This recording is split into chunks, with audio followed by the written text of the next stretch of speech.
Hello! In this video, I'll give you a quick guide on how to sell N8N automation. So first, you will have to make sure to master common use cases such as email automation, AI agents, scraping, Google Sheets tasks, or voice workflows. Step 2. You will build a portfolio of simple sample workflows. Show before and after automation benefits.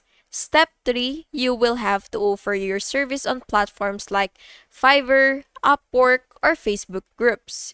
Use keywords like Zapier, alternative, automation expert, or no-code backend. Step 4, you will create short demo videos or posts showing results. For example, save 5 hours